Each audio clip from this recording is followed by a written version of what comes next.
All right, welcome everybody. We'll go ahead and get the Borough Council meeting workshop and regular meeting for June 15, 2022. On the agenda, the first is call to order. President Ferguson. Here. Vice President Gerard. Here. Councilmember Fagan. Here. Councilmember Cresser. Here. Councilmember Stevens. Here. Mayor Gerard. Here. Borough Manager Jeannie Snyder. Here. Borough Solicitor Harper. Here. All right, now I have a pledge of allegiance. Please stand.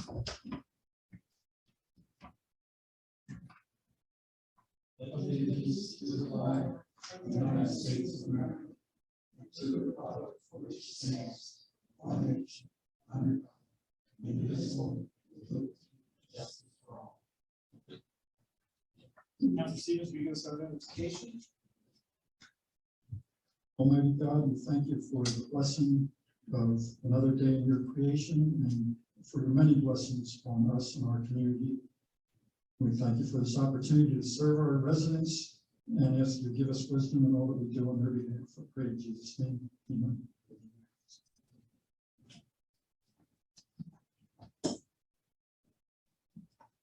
All right, the first item is approval of the meeting agenda. Can I get a motion? So Second. I got a motion from Councilor Stevens and a second from Councilor Gerard. Any changes or additions? All right, all in favor? Aye. Okay. Item number 2, approval of the meeting minutes. Can I get a motion? So moved. Second.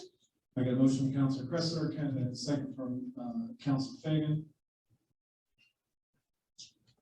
Are there any changes or amendments? All right, all in favor?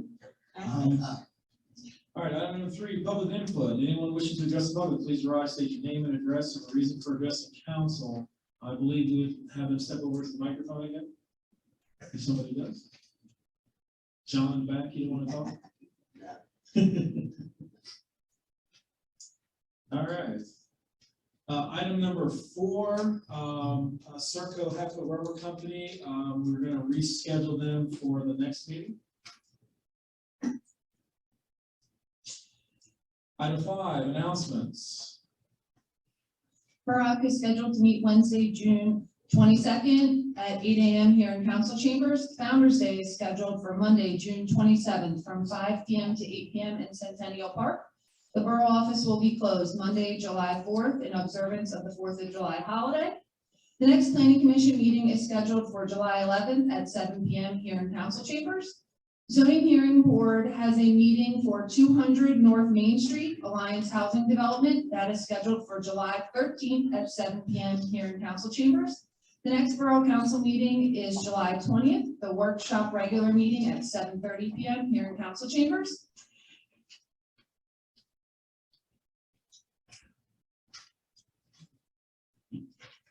All right, and to everyone listening, we definitely want to encourage everyone to come out to Founder's Day. It looks like it's going to be a blast.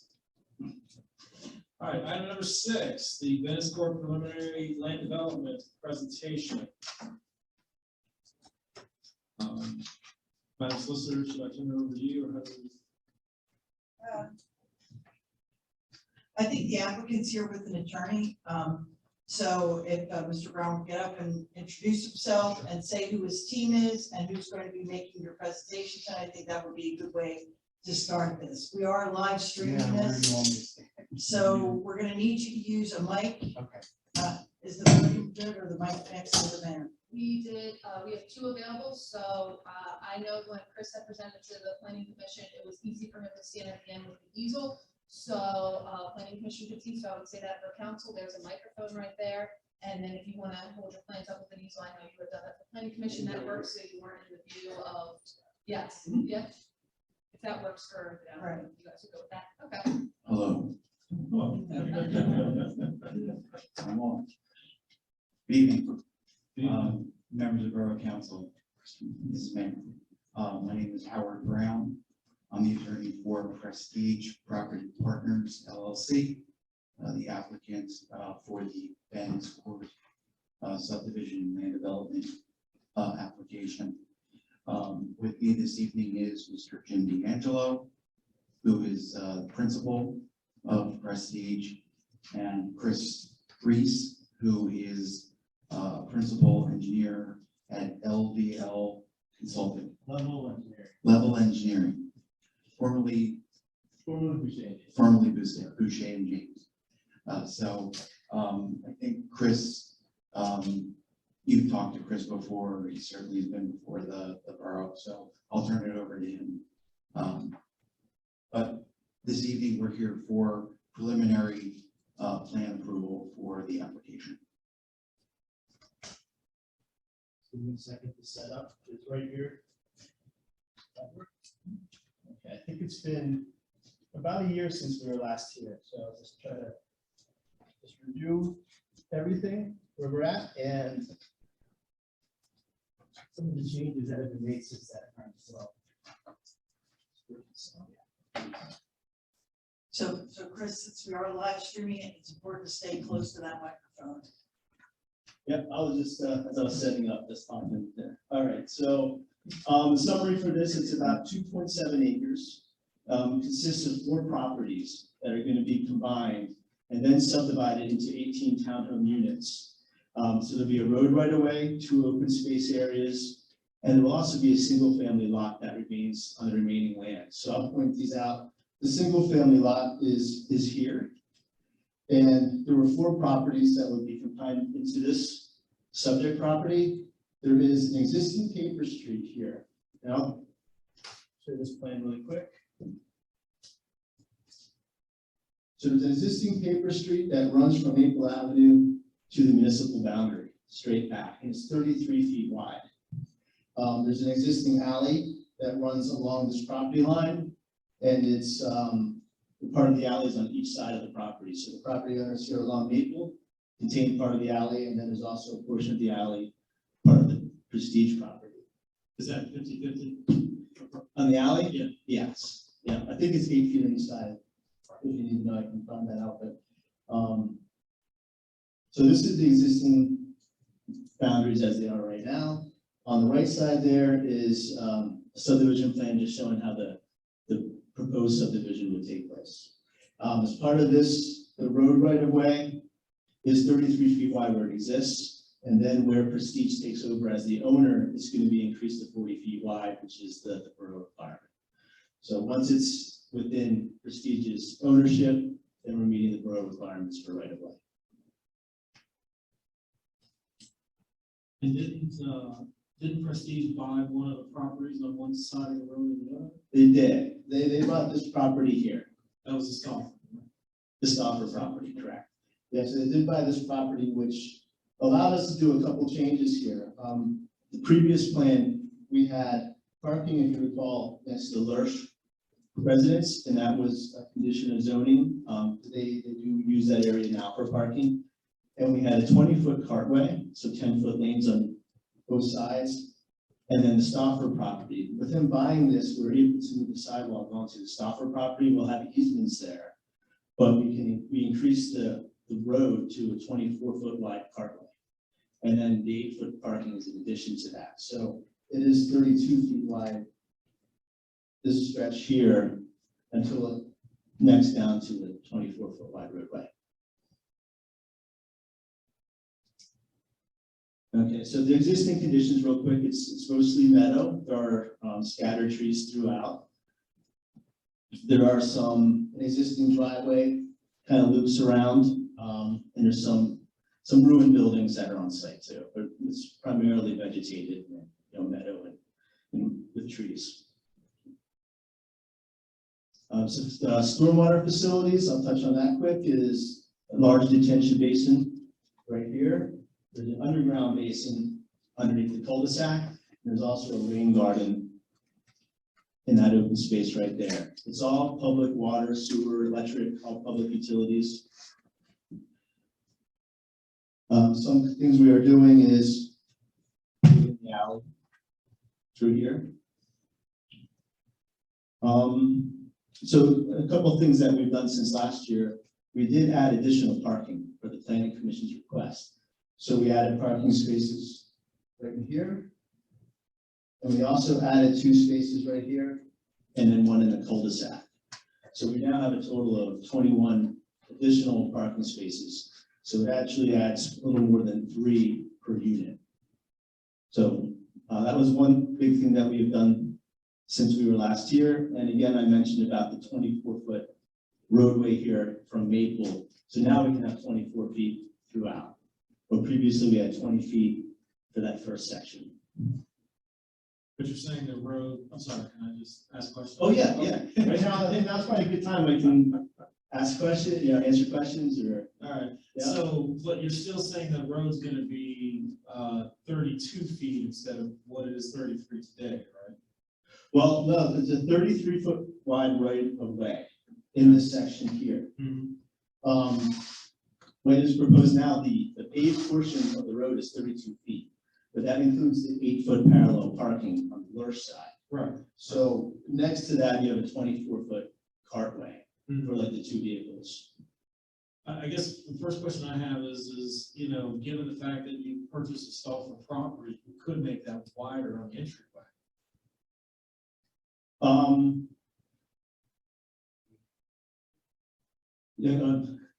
In a sense, we couldn't really make it wider without encroaching on the properties.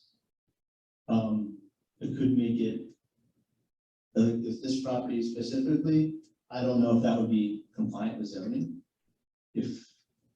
I guess I'm not sure where you're leading. Well, I'm one not of sure how to the, answer that. that's okay, one of the waivers you asked for was the 33-foot wide roadway, which is a waiver from the 40-foot requirement. Right. But if you now own that lower portion of the property, you could extend, my question is, can you widen the road to then meet that 40-foot requirement? Well, the road complies with the size. It's just the right of way that doesn't comply. Because the 40-foot right of way, like in this section here, Mhm. we have a 24-foot road, but a 40-foot right of way. Okay, So all the sidewalk is included within the right of way as well. okay, So we do have, the road width meets the, SALDO requirements. Mhm. It's just that the right of way is 33 feet instead of 40 feet. okay. And I guess he would have, I guess if you're just looking at it, if you would have to dedicate an additional 7 feet of that land if you were gonna try to make a 40-foot right of way. Right, But that would bring, this lot would not meet any zoning requirements, so we make a non-conforming lot out of it. okay, And also this, the existing house that might be 12 feet off the pavement, okay. which I guess wouldn't change, but still it wouldn't be compliant with any of your setback requirements or anything like that. It would meet the lot. I didn't do the math on it, but it would make it probably would not meet the zoning requirements for a lot size. Okay, and the sidewalk is going on that side as well? It is going on this side, Okay, yes, yeah, and it'll be going in an easement okay, because it's outside the right of way. And that is just because Lurch property here with the parking on that side, and they didn't desire to have any sidewalk on their side of the road. okay. All right, good, sorry. Nope, that's fine. Yeah, I can just answer any questions, any other questions at this Oh, time. you'll find out I asked a lot of questions, everyone on the council calls me the annoying, not to my face, obviously. Anyway, go ahead. Yeah, any other questions? I think I did summarize, the project, brief summary, so now I can answer we take any other questions. One question, just for clarification, that lower section you spoke about, there is a sidewalk on both sides or just on one side? On this section here, Yes. this section here is one side. So the sidewalk would come from Maple Avenue along the side here. We do have a mid-block crossing right here. But the sidewalk then continues to this point, to those parking spaces, but then also on this side of the road through the cul-de-sac.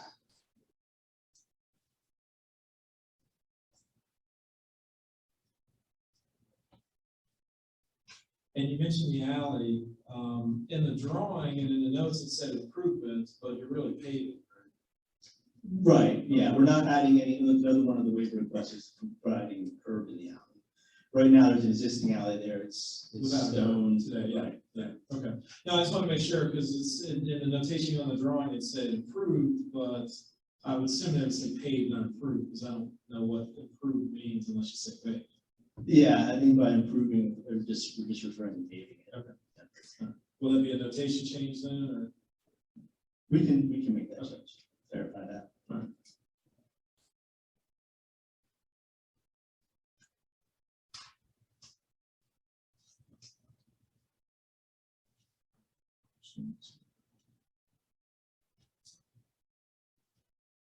And at this point, I can go through the review letter or the waiver request, or.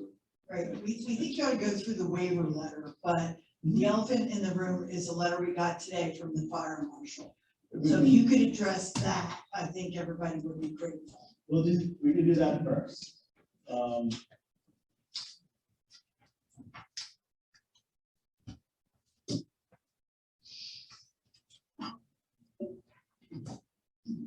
So I think we all just saw the letter, the latest letter from the fire marshal today.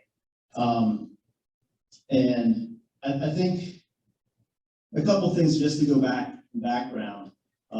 We originally submitted sketch plans to the borough, and the borough saddle only requires a 20-foot wide roadway.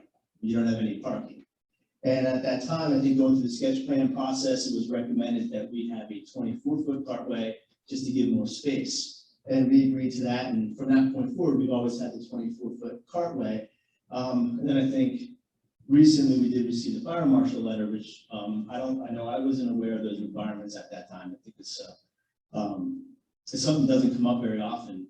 And the fire marshal letter indicating the fire code has a 26-foot wide roadway requirement for cul-de-sacs between 500 and 750 feet.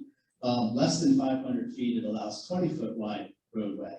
So our cul-de-sac from Maple Avenue to the end is around 650 feet. If it was 150 feet shorter, I don't think we'd even have a conversation because we would be allowed to have a 20-foot cartway. And I don't know the history with the fire code, how it was generated, why they determined why 500 feet was the cutoff from 20 feet to 26 feet. But some of the points, I know we're looking at that, and I wanted to point out some of the things we are doing here, and I highlighted in yellow. I don't know how easy it is to see, but these areas right here, and then along that stretch, because of the townhome development, we have depressed curb and driveway aprons along the whole stretch, and even where we have new parking proposed, the parking set back off the road, we have a walkway there, and I'm pointing this out because our cartway is 24 feet wide. But the areas on both sides of the road that are highlighted in yellow, on both sides of the road here, and then on the northern side of the road, on that end, is going to have usable area from 29 feet to 33 feet. So I wanted to point that out. Those are areas that are traversable driveway aprons because they're designed for vehicular traffic. And in a situation where you have emergency vehicles, you need more space, that area is able to be used. It's not going to be full depth curb or anything like that that's going to prevent anybody from using that. Chris, where's the fire hydrant located? Oh, the fire hydrant is also located in the cul-de-sac, so that would provide enough room for the fire trucks to access the cul-de-sac. And also the units are, can everybody hear me okay? Yeah. The units are They're located more towards closer to The front, benefit, yeah. Yeah, they're located along the front yard setback to the maximum extent that we can get them. So on these units here. They're not pushed all the way back. And the ones that are located on the curb are a little bit further back because of, just because of the curb and the way that they're aligned. I just got the letter from the fire marshal today, and I did want to point out in many cases, he writes, in many cases, a full 26-foot width may not be possible for a majority of the access road. And a possible solution is to simply widen the access road for a short distance to accommodate hydrant use. So I did want to point out, as Howard mentioned, the fire hydrant located in an area where we have well more than 26 feet. And just, I'm sorry. This is a truck movement turning plan that it was included. It was included in the land development set. Right. And the fire truck was based on the fire truck from the Borough's fire marshal. And based on that, Chris, Right. you did take it through the, Yes, based on the truck moving for a fire truck, a truck will be able to access the site from Maple Avenue, completely turn around in the cul-de-sac, and then exit. So there's a fire truck that's can maneuver through the site without any obstructions, without having to reverse or anything like that. So you said the hydrants in the cul-de-sac portion of that. How is it defined where that goes? Just out of curiosity. A lot of times it's just put at the end of the run. So on this case, the water main is gonna end at the cul-de-sac. So in that case, the hydrant can be placed at the end, so when they're gonna flush it to get any air out of it, periodically maintain it, it's at the end of that run. So that's a big reason why we put it in that location. Okay. And then, having it here where it's more accessible too is another good reason. Do you know where the next closest hydrants on the project? I don't know where the next closest one is. I know there's one, well, there are out there, I just don't recall where the nearest one is. Yeah, and then also in the fire marshals, he's had a second part here on the aerial fire apparatus access road. But that only applies if the highest roof surface exceeds 30 feet, but that's defined where the highest roof surface is at the eave of a pitched roof, the intersection of the roof to the exterior wall, or the top of the parapet walls. And in that case, we are less than 30 feet at those locations. So we're talking about 24 feet versus 26 feet. What are the implications of widening the road to 26 feet? I mean, it seems like it would, other than just the engineering, to move everything one foot on each side of the road, that's not be that complicated. I mean, there'd be some cost to it, but for the engineering. Yeah, I think engineering construction costs, I think we would actually have to move it all on this side. This side here, because of it's a much smaller portion of the overall property. If we widen it on that side, we'd have some zoning issues. We actually had to get zoning variances from the rear yard setback there. So we would have to move everything to the north. Okay. So, so that is something we could do here. At this section here, I mean, we talked a little bit about the right of way before too. It's 32 feet wide for the paved portion. Sorry with the microphone. The exception is where the lowest parking spaces is. It's still 32 feet wide of paved area, but 8 foot of that is reserved for parking, and there's 24 feet on top of that. So then it becomes 26 feet wide. That would have to come out on the Stauffer side. And in that case, part of the carport would actually be on the Stauffer property, which I don't think, we just don't feel that's a good idea to have part of the carport on a private property. We could do easements, but I don't think it's just not an ideal situation to have that. I think we should go back a little bit. One of the reasons we designed this plan like this is not to disrupt the Lurches who have been there for 35, 40 years. That was the creative idea because they park there every other week I go there. There's cars there. And, we don't want to commit as a new property owner disrupting, the cohesiveness of the neighborhood. So this was my brainchild. And I spoke to Mr. Urchin, his son, and I said, would you be amenable to if we did this? And, that would be great. So again, there's not a lot of parking except for the off-street parking, on Broad Street, I guess it is. So that was the idea behind all this in 4 years now. Or I guess we would have technically the 26, but which we do have 32 feet there, but it's just because of the 8 foot on those spaces that creates I guess, and I don't want to say hardship because again, I think we're meeting the ordinance. I think this letter, today, it's like any other land development, it's something you have to deal with, but one of the reasons that I decided when Mrs. Stauffer's daughter had contacted me to buy the house was, again, thought it was the right thing to do. I thought we could increase the overall dimension of the entry point, which we were able to do. I think it's 4 feet, right? It's 4 feet. Which we did on our own, which, we did to increase it because now we could give an easement on the Stauffer property. Again, it was an expensive undertaking to buy that house. And the intent is to right now to leave it as a home, but would be to take it down. You know, and I'd like to at least break even on the purchase of that house. You know, I did it probably say some legal and engineering.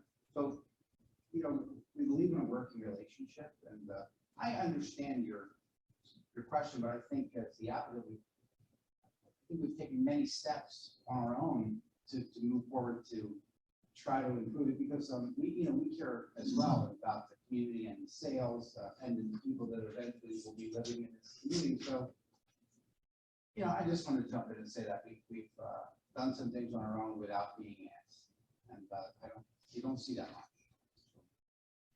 Be what it may, that's my input. Can I go back and ask you a question also? Yes. That was Jim D'Angelo from Trustee. Prestige. I want to go back and ask you a question about the 30-foot height. Mhm. The bulk of this letter deals with the aerial fire equipment that have to have, I don't know, outriggers, I guess, to keep them from falling over. Mhm. And it's only needed for buildings where the vertical difference between the grade plane and the highest roof surface exceeds 30 feet. How many of those houses exceed 30 feet under that way of measuring? The way that it's defined here is different than how the borough's ordinance defines it. So Right. the highest roof surface in the zoning district is 35 feet, which would be to the top. But the way that this is written is it's measured to the eave of a pitched roof. So it's really the bottom part of the pitched roof, or the intersection of the roof to the exterior wall, which is almost like the same location, or the top of the parapet walls, which is, again, kind of the same location. So it would be the bottom of the pitched roof, so the top of the wall. And these are all 2 stories. And the original fire marshal did a review letter in March as well. And he made that comment, and I responded at that time and gave him the dimensions that we have. And on the last fire marshal review letter, he removed that comment. And then it showed back up in here. So I didn't get a chance to talk to him about that or anything. Well, let's answer the question. Let's answer the Right, question. so my question, It's roughly 18 or 19 feet. Now, we're talking about the letter that was received today. Yes, Right, to the bottom of the eave. based on the definition that he provides in his letter. we're, so well you under don't 30 have feet. any buildings over 30 feet as the fire code measures. As the fire code measures the roof, right? Okay, because the bulk of this letter worries about whether or not somebody can have an aerial truck, a truck with a big ladder. Right. So do you have an opinion? I know that, I think that shows 2 fire trucks can pass each other. Right. But the code officer says that, that it's not just 2 fire apparatus passing each other. Mhm. He's saying when you need one of these ladder trucks, there's an outrigger. So can you Right. address whether or not you're gonna need the ladder truck or how that works? If the way that he describes this with the outriggers out, it would take up a lot more space. It wouldn't be 2 fire trucks just passing each other driving. This would take up, and the way he also describes is they usually don't park parallel to a curb. So they're saying they'll take up that whole area is what he's implying in this Would section. an aerial truck fit? That's the question. With the outriggers or Yeah, not? the outriggers. Yeah. Just looking for where he says how wide they are. So 14 feet total. So if the fire truck is at 14 feet with the outriggers out, it would still leave 10 foot Right, the for another width car of to pass ladder, within. the width of ladder 17, I'm reading from this letter, second page, halfway down. The width of ladder 17, which is one of our apparatus, is 14 feet with its stabilization jacks fully extended.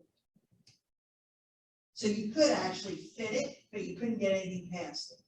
It would leave about 10 feet to get past it. Okay. So you could fit, and he also comments that, the fire trucks are generally 9 feet wide. So. Well, realize he's not gonna put it all the way over to one side. Well, that's exactly in the center. If he goes in there and pulls in diagonal and blocks the whole lane, pulls it out. I think reality steps in, and Yes. the guy's not parallel parking a fire truck. He's Right. coming without firelets, like, Right. nobody's So- getting past if it's Yeah. that truck, I mean, let's not. But there's enough room for an aerial truck plus outriggers. Yes, yes.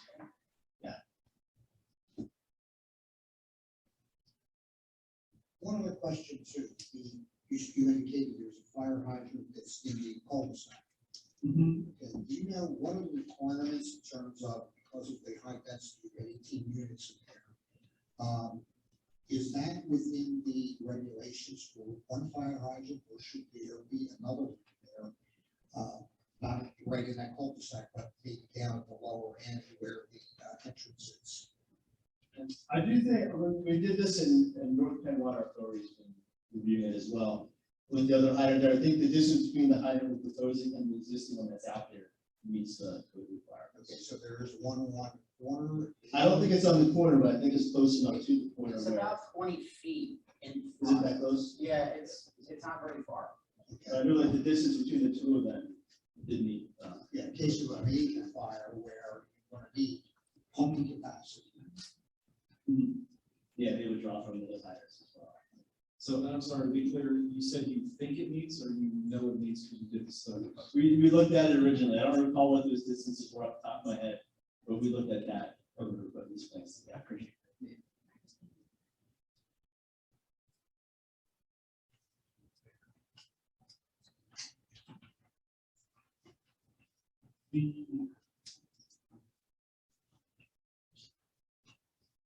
Would you like him to go through the waiver letter? There are a lot of waivers on this one. It's an unusual site. I guess the real question in my mind is to your point, the elephant in the room, do we need to, pull an executive session real quick to talk about the potential implications of not being 26 feet? Sure, we can take a brief recess, 5-10 minutes. Okay. And then we'll come back, okay?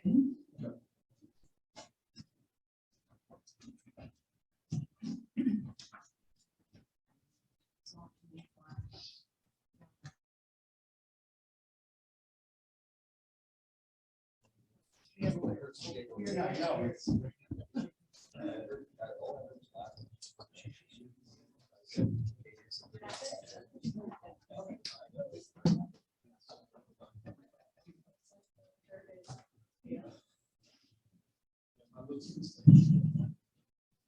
Want me to help with this one?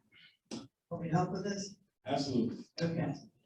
We did have an executive session, I have to announce that anyway, where they sought legal advice on the issue of the fire code question, and we needed engineering advice. So our engineer went over the plans with Borough Council. We think we have a solution that would provide the width necessary for an aerial fire truck if necessary. I'm gonna let Chad Camburn, our borough engineer, explain what we think will work, and then you could tell us if you can do it, okay? Alright. So what we discussed was for the majority of the roadway, okay, Bennett's Court, you're going to have the press curbing in front of all the buildings, okay? And it's going to be driveway apron, which is reinforced concrete. So, and it's going to be essentially the elevation of the roadway. Okay? So a vehicle with an outrigger was to require, was required to use that area. They have the ability to use that driveway apron, which essentially is the width of the road plus another 5 feet on each side. And therefore, it's almost the width of the road. It's a road plus a sidewalk that's reinforced that provides the ability for a fire vehicle to use with their outriggers. So what we discussed was keep the depression along the entire areas of all the lots. Keep it all the way up to the cul-de-sac and all the way to the handicap ramp. So instead of having a section of vertical curb from the last spot, which is I believe lot 12, to the handicap ramp, just retain that as the press curb. Yeah. The remaining of it is already designed as depressed on both sides of Bennett's Court. So the only area that you will not have to press curb will be the area between the Birches and the former salt.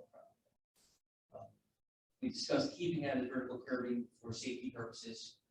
We understand there's most likely going to be a bus stop there for the kids that live in this area. Most likely buses will not enter the private road, most of them don't.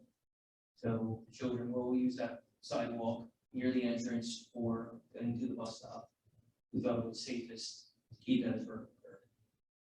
Otherwise, I believe it's our opinion that it meets the intent of the width that the fire marshal is requiring. All right, so our question is that agreeable? Would you agree to a condition that the curb would be depressed, other than the one section near the potential school bus stop? Mhm. Good, okay, Thank you. thanks. Okay, yeah. All right, well, thank you. I appreciate it. So, as I said, I think it's probably appropriate to just go through the waivers real quick and see if anyone has a question. Yep, I can go through the waivers. I did put together a waiver plan. It was requested, I think, last time we were here. Might be hard to kind of see, but at least point out like some of these areas. The first one was a waiver from providing a right of way for a local access street of 40 feet in the existing 33-foot right of way between the existing Lurch. We say stopper, but now it is owned by Prestige. And that is this area here where it's a paper street right now, 33 feet wide. That was the first one. The second one was a waiver from providing a right of way of 60 feet for a cul-de-sac. And on this one, we're requesting a waiver just from the 60-foot right of way. We have the 48-foot paved radii turnaround, and that meets the fire code. And as we showed, a fire truck can fully go around that whole cul-de-sac. So the emergency vehicles can be provided around the cul-de-sac. And I know the cul-de-sac is a private street, and the remainder of the cul-de-sac area is within the HOA open space. So the right of way will continue through and go straight out, similar to how it is right now. And then the remainder of the cul-de-sac area will be part of the HOA open space land. And for the additional right of way, we're just asking a waiver from providing that additional right of way. The third one, waiver from providing a maximum 500-foot long cul-de-sac. And the ordinance has a provision for a 500-foot maximum cul-de-sac.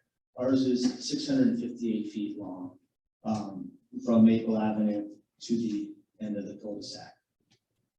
And the reason for that request is just to put the cul-de-sac at the end of the property. It is a strange triangular shaped property. So trying to keep, everything back there confined, is our goal in that area. So by moving the cul-de-sac forward, it would really create, just because of the shape of the property, it would really restrict anything we could do with the property. Number 4, waiver to allow perpendicular parking on the streets. So there are a number of areas where we're providing additional parking, and it is perpendicular to the street. And the reason for that is the street's acting a lot like a parking lot. It's a perpendicular parking for perpendicular parking would be applicable in a normal parking lot. With the 18 units in the cul-de-sac, we're not anticipating a lot of traffic, and the traffic will be limited to the residents that live there. And we're also trying to maximize the additional parking that we can provide on the site for excess. And I forget, is the space in front of the units allow for 2 cars to park up off the curb, or is it one in the driveway and one on the street? This allows, there shouldn't be any parking on the street. There'll be no parking signs, and that was part of the fire marshal review. But the width of the driveways can fit 2 cars side by side. Okay. So every unit has 2 spaces right in front of the unit, and then you have additional spaces around the facility. Let me clarify. Mhm. The speed limit. What was it? 15, I think, could be 10 or. all right, Number 6. Does number 6 need to be changed to the number of spaces? Perpendicular parking. You have 8 space. over the resolution itself. Was it changed in the resolution?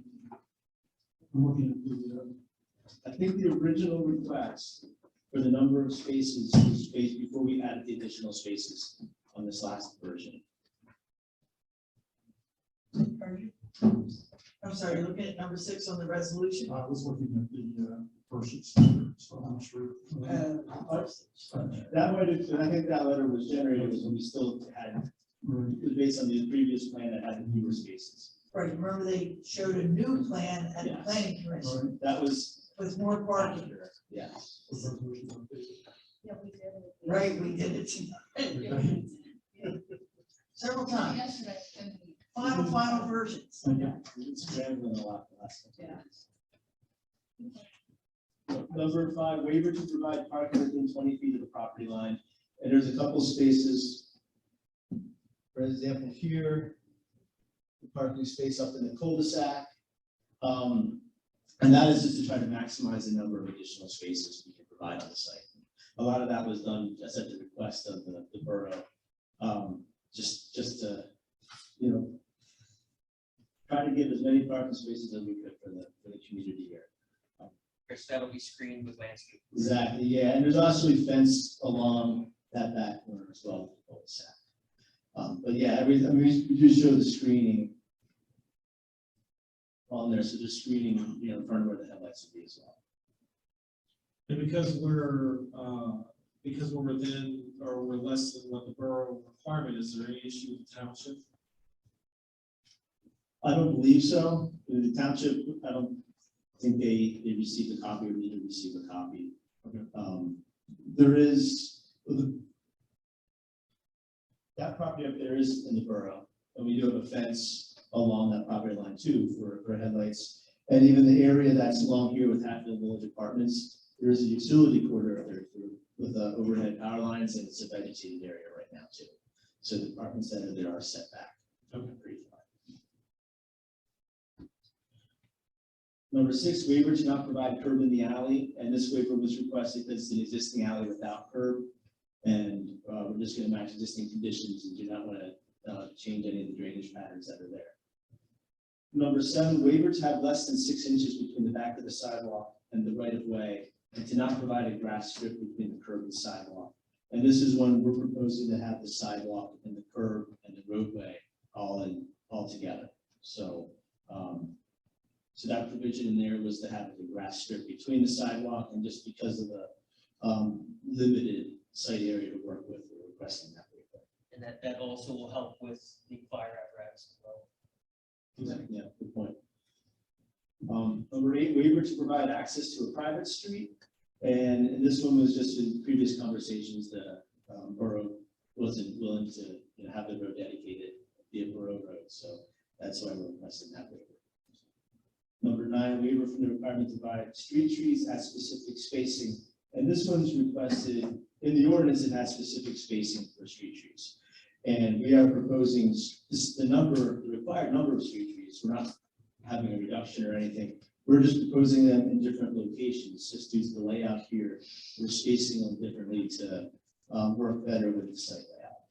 So for example, you know, on the ends of the units, we're providing more, the parking, we're providing more. So that is not a number of landscaping, it's just a request for the locations. Do you have a sketch that shows them? This plan here does show our landscaping. So I know it's very hard to see from where you're at. It was part of our land development plans too. But we have those trees here, along here, along the perimeter, but along the street itself, trees by the parking spaces there, and then around the cul-de-sac as well. Are those represented by the circles that I can see? Yes. Okay, yeah, Yes, sorry. that's good. All right, waiver from the requirement, I just went through that one. The next one was waiver from providing specific screen plants and to allow alternative plants. And that is, there is specific plants in the borough ordinance, and we're requesting to use some different plants that are typical plants. And we do have a list in inquiry, I burn them, and we just felt they were more suitable as buffer shrubs. So again, this is not the number of shrubs or what we're doing, it's just the type of shrubs. Number 11, a waiver from providing pavement and right-of-way specified widths at the intersection of Maple Avenue and Bennett's Court. And that is the area here at this intersection. The curb radii don't meet what's in the ordinance, and a lot of that's just for the 33-foot right of way, and then also the width of the road. But we did have, templates that should be able to have no problems entering in and exiting that. Number 12 was waiver from providing 4-to-1 slopes in the stormwater basin. We are proposing 3-to-1 slopes in the detention basin. The basin will be maintained by the HOA, and it will be seeded with a seed mix that requires minimal maintenance. And it allows us to have more stormwater volumes controlled in the basin, allows the volume to be a little larger. Number 13 was provided emergency access when required by council. And this was probably we were here last year, was the big item. And we were looking into having emergency access come out of the cul-de-sac on the Hatfield Villages apartments, and then back into the cul-de-sac on the other property there. But Mr. D'Angelo was following up with the apartments and wasn't able to make any headway with them. I think Borough Council should hear from Mr. D'Angelo what he did to try to get that emergency access, because that's something we did talk about. Always do. Now. I can address it real quick.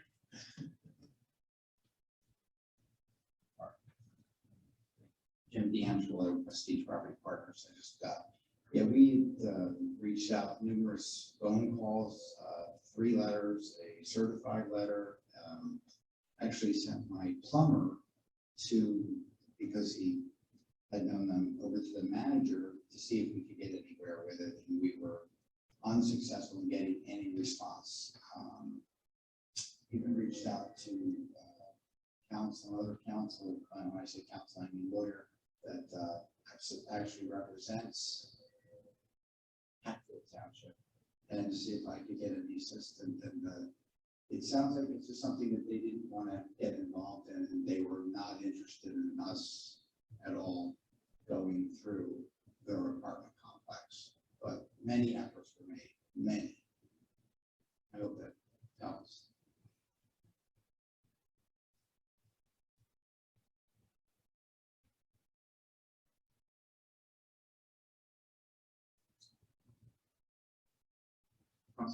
So, no, go ahead.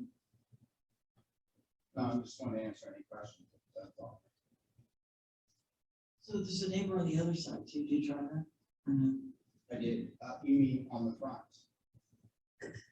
To the back, if you're standing in the cul-de-sac looking straight ahead, did you try that route? The section of the property is still in Borough. Right. Yeah, you and I were there. Yeah, we did. There's a house there right now, and there wouldn't be enough room to. You'd have the emergency access right next to this house. I don't remember how much feet, but It's, you and I, It's met. limited. we literally, Chris and I actually met walked at the cul-de-sac and walked that to see if there was an alternative that we could, but there is literally no room there. Transformer or something like that. I'm not 100%, but I remember it was just before COVID. So in reality, there's not access for any kind of vehicle, but there's access for people to get out if they have to exit the area on foot. Oh, yes. Pedestrian, yes. we do have a fence proposed in that corner, and we could make sure that there's a main gate there. So people can. That's something.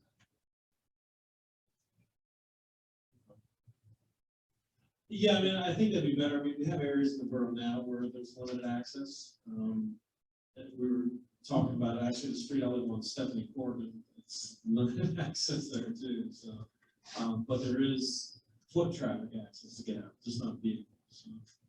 So, We could certainly make sure that that's cleaned up to our property boundary, and where we do have a fence, we could actually, I don't know, it's privacy, so we could actually put a gate in there, so we're not impeding, because we have a planting buffer there on the other side. so we could actually do that, just so that people know that it's there. Okay, and when you say gate, it'd just be an open space, not actually No, door gate? I mean, when I say gate, I better clarify that. I'm thinking a gate on hinges that would be closed if someone wanted to go through their building. And you could access it from either direction, or just one direction? Well, obviously, you're gonna have to be able to access it. I say obviously, but I think you're gonna have to be able to access it from both directions, because what will happen. And not that anybody's gonna be walking through that neighborhood, but you might have that one or two people with wonders that will take that as their walking path or something. So again, we're gonna have to have access both ways. Yeah, I'm just saying, when we talk about a latch, It's it's a gate. make sure that's there. One thing more like, like a pool latch or like this, so it closes. Yeah, yeah. So it's self-closed, it's not blowing in the wind. Then the HOA's got repaired and you all know what happens, it's gonna be laying. Yeah. No, and I think if we had vehicle access, it'd be optimal, but I don't know that that's gonna happen here. And so I think as long as we have some pedestrian access, I'd be comfortable. Okay, thanks.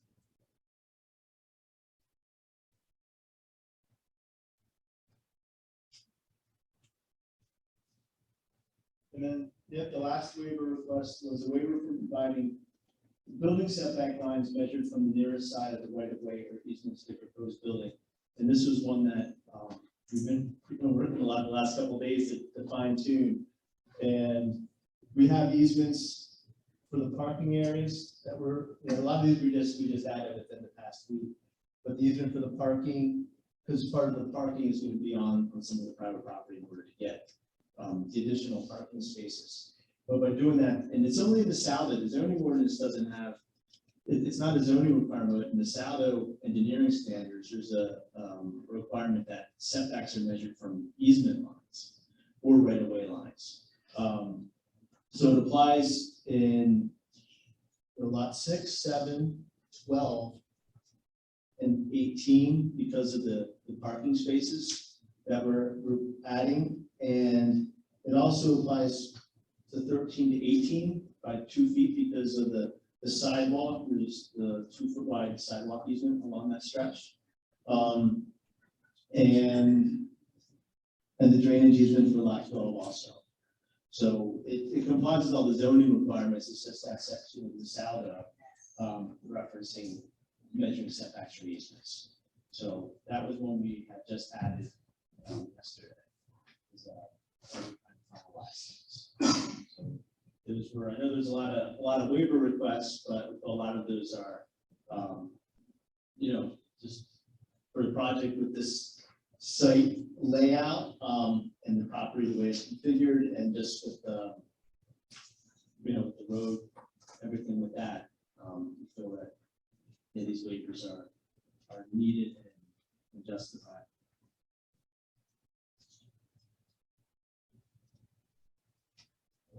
One additional question I have has to do more with the intersection of Maple. I know that the traffic study was done, didn't justify either a light or a three-way stop. But is that something that we want to consider putting in regardless of what the traffic study says, given the fact that we have trucks driving down the road into the warehouse, and, now we're going to have 18 units worth of 36 cars coming in and out of that area, it might be advantageous to do that regardless of what the traffic study is. Chad, what do you think? Sorry. Yeah, your traffic engineer indicated that they evaluated it and determined it does not meet the warrants of a three-way stop. Planning Commission recommended a three-way stop because they're concerned with the speed on Maple Avenue, and they saw it traffic calming device. So ultimately, that was the recommendation, that three-way stop for traffic calming. Comes down to whether Borough Council believes that traffic calming is necessary or not. It's so, if you look at the draft resolution, it's pretty far down in the draft resolution. I added a section saying that if requested by Borough Council up until the 18-month maintenance period is done, they'd have to put it in.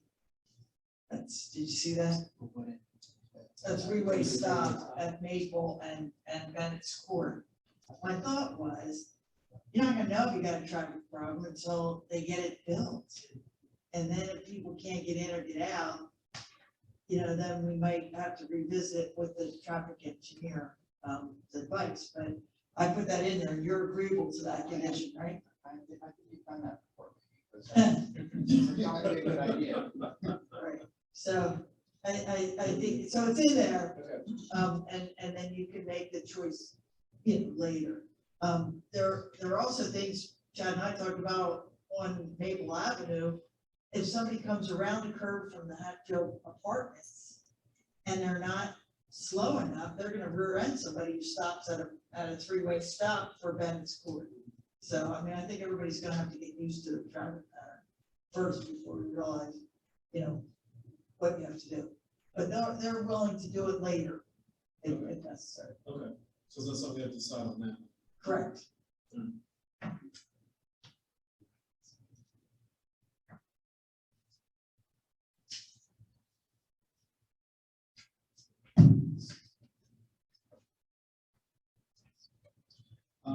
The only other comment I had was, for the slope, for the drainage.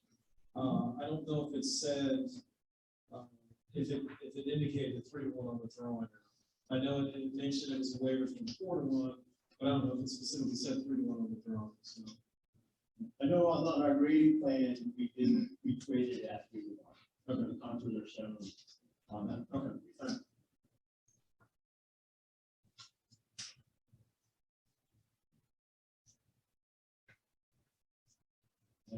I know we have, the chat review letter as well. And, we will comply with his comments as part of the.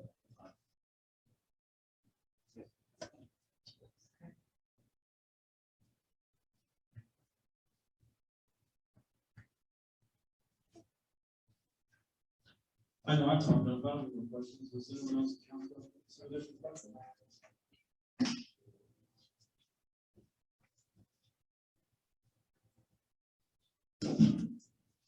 We close this portion. Right, we can close this portion. You can, it's on the agenda later as an action item. So if you want to stay around and see what happens, you do that. No, thank you.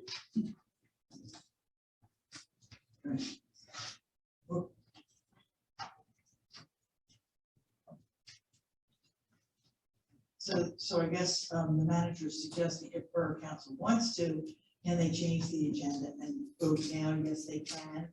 If you want to do that, you can do that.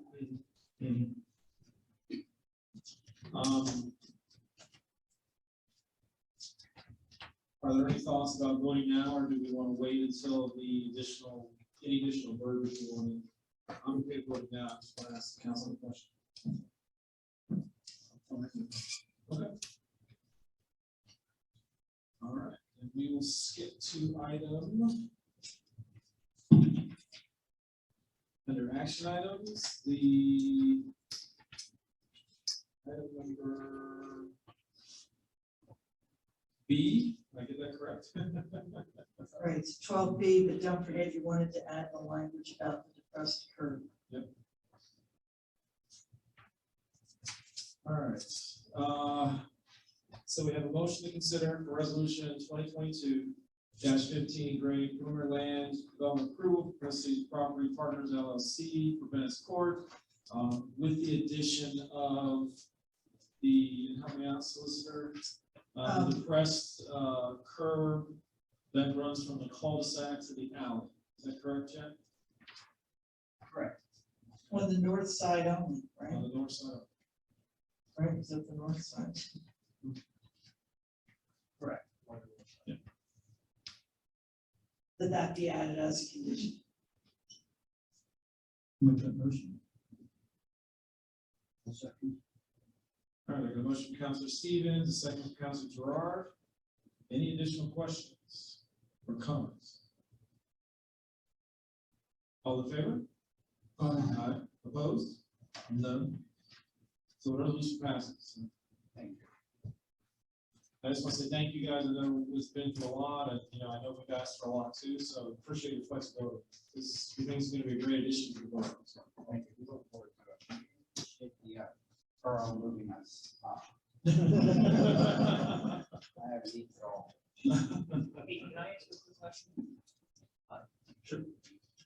letter from Borough Council for the quick claim, correct? Is that action that is? Well, it's, They're actually gonna get it in the resolution, okay? it's item 4. It's in there, that's all I can tell you. So Item 6. Item 6, yeah. right, so, what has to happen though is I have to revise this, Understood. okay? And then Borough Council can sign it, and then I'll get it to you, okay? Awesome, thank you. Thank you, guys. Thank you. Thanks, everyone. You're welcome.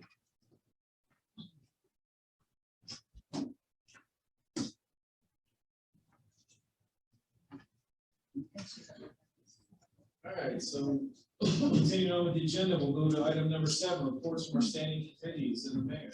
I'm sorry, go ahead.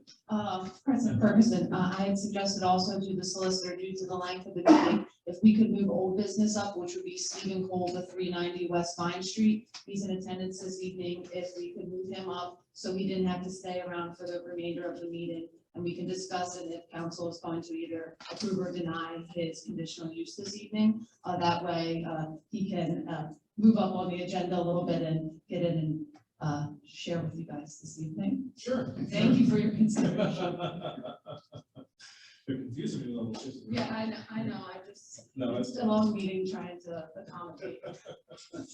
all right, so with that, we'll go to item number 11, old business, the conditional use hearing for the decision on Stephen Cole's 390 West Vine Street for residential accessibility building, the 1,200 square foot, 2 stories, 22 feet tall. So I know we've kind of talked about it. Does anyone have any additional questions, concerns with that?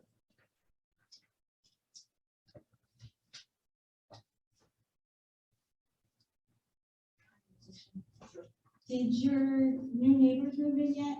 No. No. You want me up on the microphone? Yes, please. Yes, please. Thank you. Oh, that, the The podium. podium? Thank you. So, this on, Jamie?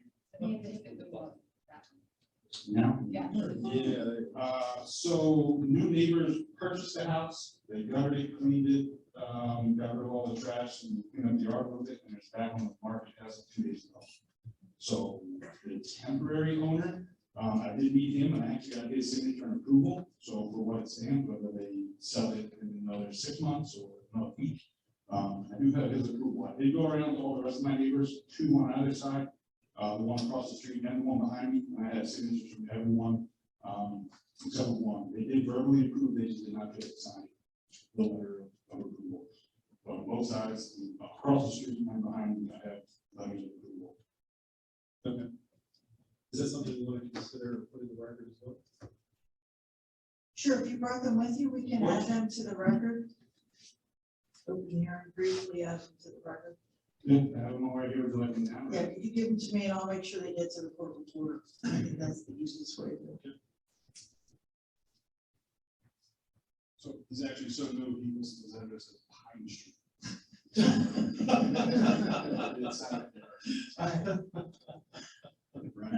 Yeah, it was close enough.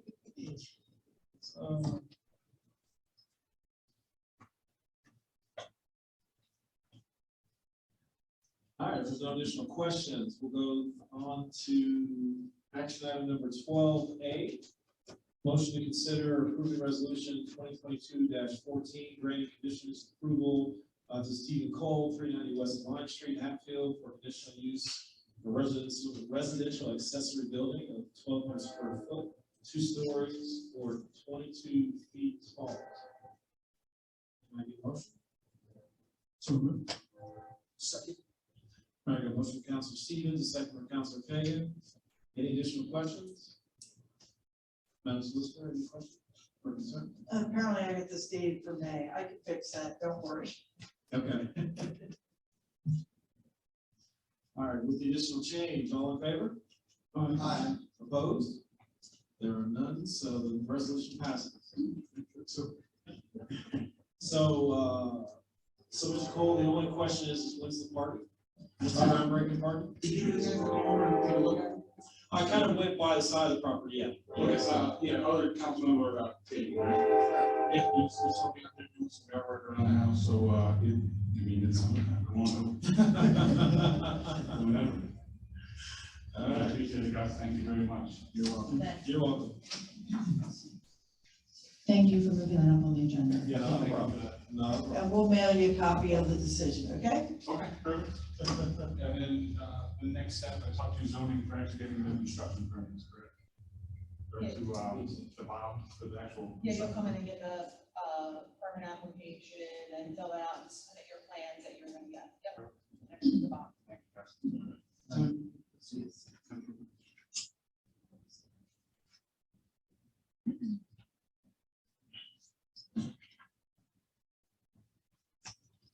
All right, there's no additional changes. We'll go back to item number 7, the reports from our standing committees of the mayor. So first on budget, finance, and labor committee report. I'm gonna default that to the manager. To go through the numbers. Sure, so since the last meeting, the committee has not met, so I have nothing to report on this time. We will be meeting, or scheduling a meeting in the month of July, just to have some catch-up items and to keep on track, moving into the budget season for September. Fun part of the year.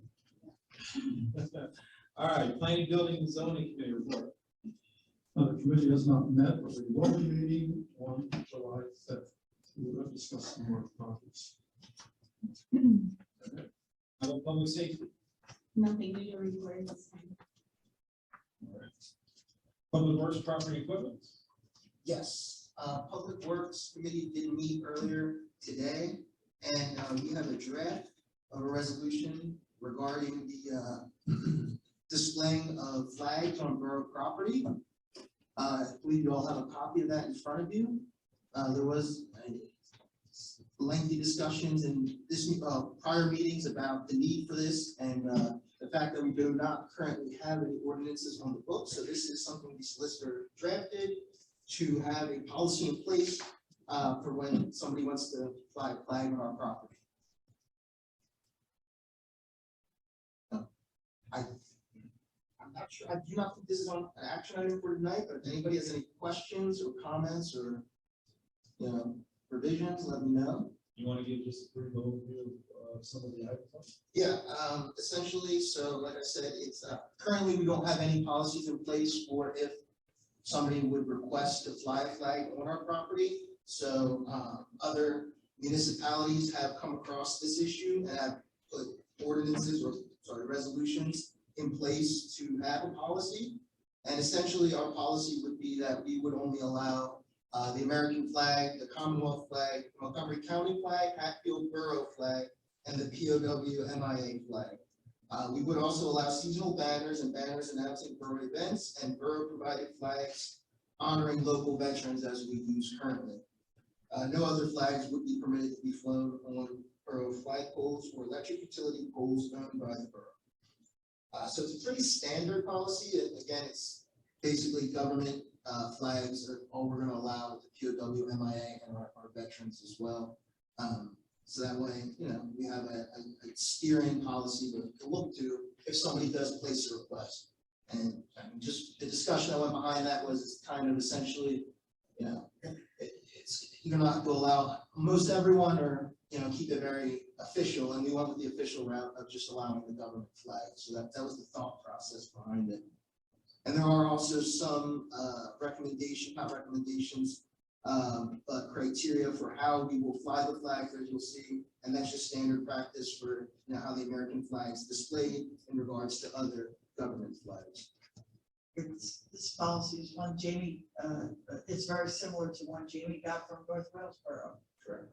And the idea from a lawyer's point of view is you can't regulate content. So if somebody comes to you with a flag you want to put up and you put it up, and then the next week somebody comes to you with a flag you don't think is appropriate, you can't choose based on what the content is. So North Wales Borough went with just United States flag and I think the borough flag. We just expanded the number of flags, but it's basically the same, the county flag, stuff like that. And then the committee, came up with a reminder that we need seasonal banners because we put them across the streets and things like that. The idea would be that, that way, no private citizen would come to you and say, put this flag up on your flagpole. And then you have to decide, oh my God, we want that flag on our flagpole or not. It would just be, no, I'm sorry, the only flags we fly are official flags, thank you very much, you know? And that would be true whether you love the sentiment on the private flag or not, you know? Because you can't choose flags based that way, it gets sued. You're also going to be developing a policy for what we post on social media? Is that down the road? Yes, that is good.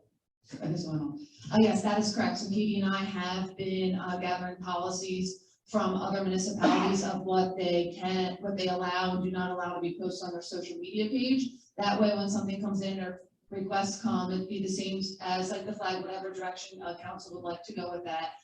It would be, we have a policy. Now it's a very gray area and it's left up to staff to decide. And some staff feels a little bit uncomfortable making that decision, and will revert to, myself to decide that decision and or council. This way we can revert to the policy. Yes, we can. No, we can't. And then it would be more transparent is the whole idea moving forward, just to be more open and, upfront with what the policies are and the way we want to move forward with the borough.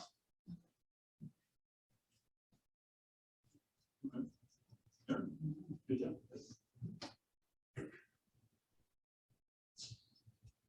All right, utilities committee.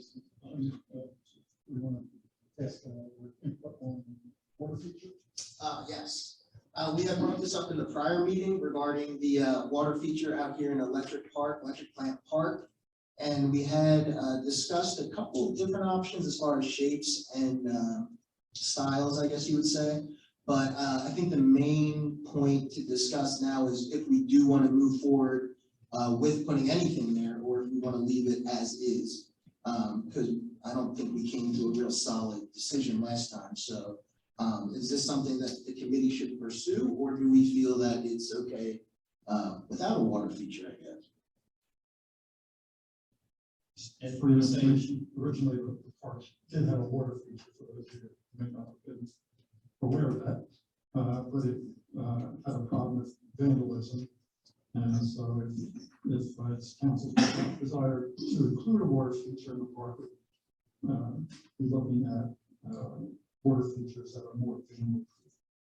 And we say water feature, we're basically saying that that's a fancy way of saying a fountain or some sort of something with fountain with water. Okay. And there's piping out there already, right? That was from before? Yes. Okay. If council agrees, no harm in investigating. See what's an option might be. Yeah. Did you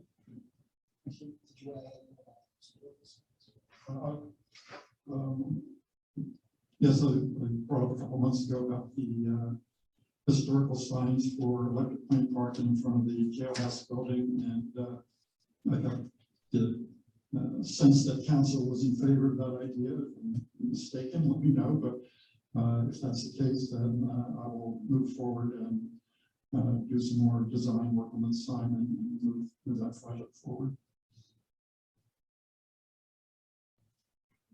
Sounds like there's consensus there too.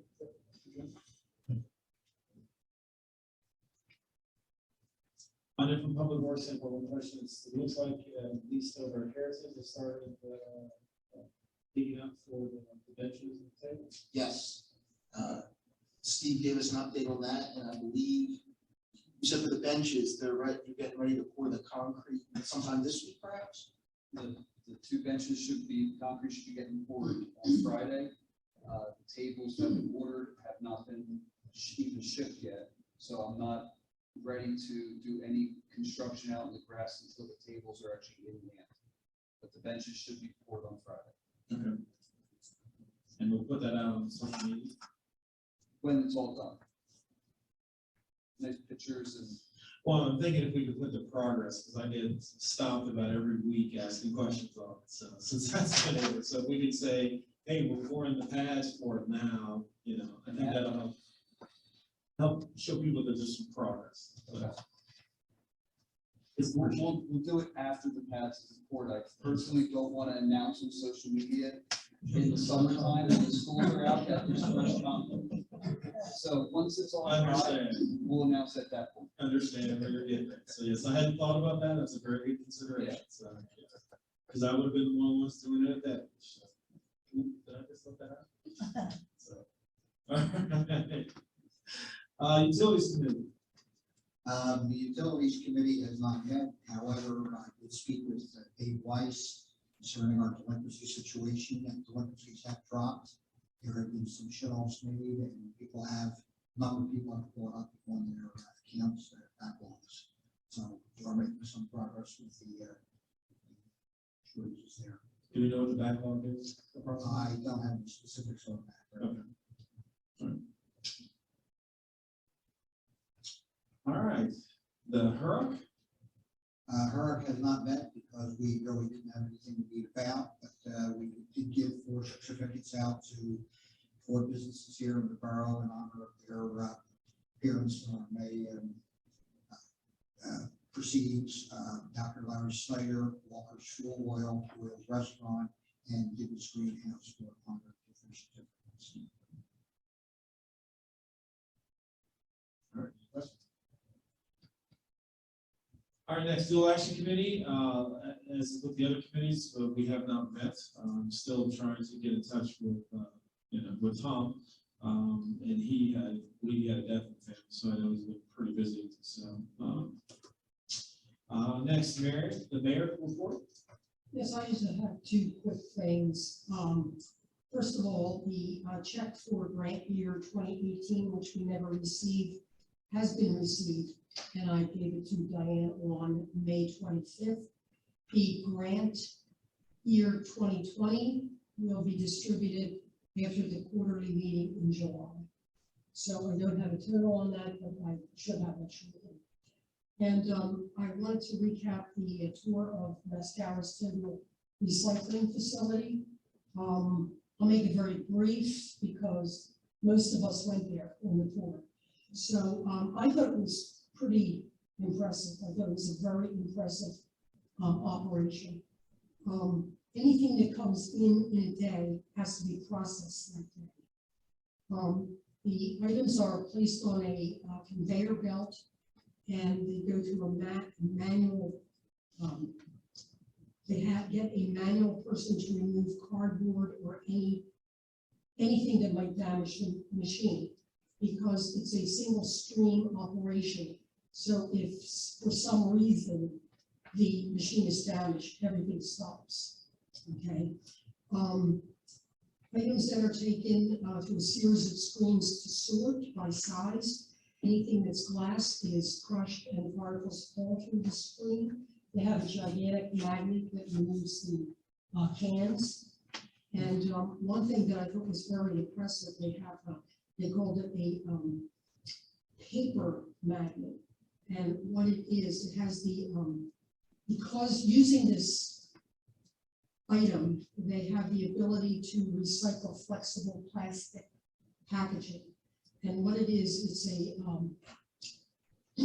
there's a small incline, and the items are rolled up flat, and then because of a stream of air that's blown on that, the lighter items are separated. So based on gravity, things are separated by the stream of air. So what is heavier will stay on the belt, and what is lighter will go over and be captured separately. So they are, I believe, one of the few facilities that have that ability to separate that. And they have a market for that has been developed. So at the end of the day then, when everything is separated, whatever's left will go in their landfill. And whatever is sorted out will be baled up, put on trucks, and taken to anybody who is going to use that in their production. So I thought it was very, very impressive. And we are supposed to be also going to the on-site mulch facility. to see how they operate too. So when that comes up, I'll let everybody know. And that's it. For those interested, there is the Total Recycle website, that's a very informative video on their homepage on the recycling process, and there's a number of YouTube videos also by Total Recycle that show the process of separating the single stream recycling products. And it's rather fascinating operation. All right. Madam Mayor, thank you for setting it up. Sure. All right, if there's no other questions, we'll get to item 8, reports and correspondence. We'll start with the monthly investment report. Madam Manager. The monthly cash accounts report and investment report was included in your packets. I will note, similar to last month, we are losing money in investments. That seems right now to be the standard in the market. We are keeping an eye on it with KeyBank, who manages our investments. They do know to contact us if we go below certain thresholds, if we have to do something to manage the account, but they have been keeping an eye on it, and I have been in contact fairly frequently with Michael Moses at KeyBank, just to keep an eye on where our investments are. Did you have any comment with the increase in rates that's coming? What things that impact is going on? As we had talked about in the committee about seeing if our investments can reach 4% and then pulling them out with the increase, he believes we'll be there by the end of summer. So we'll just have to keep an eye on that. And that's really the only comment he needs regarding the rate increase. Okay. All right. Monthly EIT and LST. In your package was the monthly EIT and LST report. I would just draw to your attention for the month end in May. We have 229,171, which is fairly close to what we had in 2021. And for the LST, we are roughly 22,000, which was a little bit up from 2021, which was listed at 20. According to our budget and tracking that Diane do, we are on budget of what we had basically accounted for for 2022. So looking good. All right. The monthly year-to-date. Monthly year-to-date report was included in your packets. This report just outlines what we have spent, revenues, expenses, year-to-date. As you can see, we have roughly around used 27% or almost 28% of our expenses that we have budgeted for 2022. Still seems like we're a little below. Isn't this sort of bad? Yeah, I think summer tends to kick up. Does it? Yeah, just with the different things going on and getting into the fall, and a lot of things start to come in the fall and try to capture it for this year. So I thought fairly low as well. I'm like, oh, we're going into June and 6 months of the year. When we get to July, we've only used 30%. Same with our revenues received too. Only received 30, but only used 30. So. I mean, how would you describe the spend? Is it more of like a bell curve where at the beginning of the end of the year is low and then it's higher, or is it more low at the beginning of the year and kind of just increases throughout the year?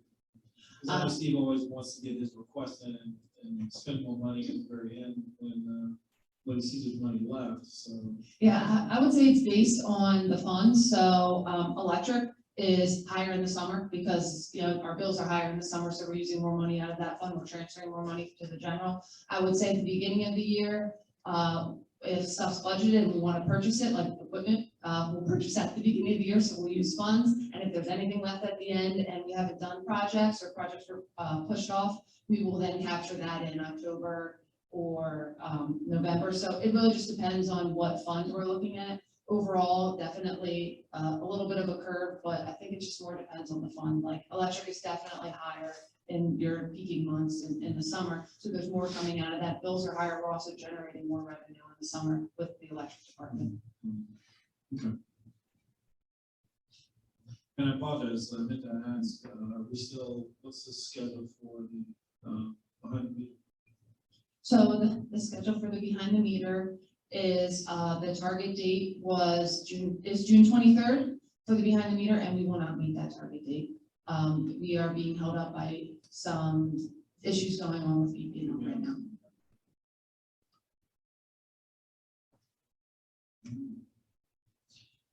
How about the police department report next? Lieutenant James? Besides what was in the report, the standard uptick in juvenile complaints in Centennial Park. Officers are aware of it. It's minor complaints right now, nothing monumental, so they're aware and patrol is needed.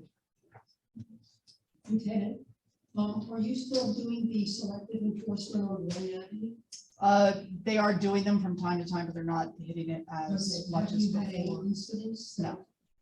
Okay, how much, since you're not finding anything, how much longer? will that They'll continue? still do it. We'll put it, we have it on the directed patrol list. So that they'll still continue to do them, but it won't be as concentrated as it was to try to figure out if there was actually that issue or not. Okay, okay, thank you. You're welcome.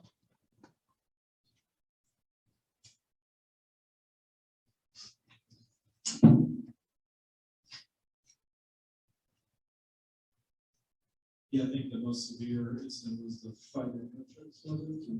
Or did someone fall from a bar stool there too, get concussions? Yeah, yeah.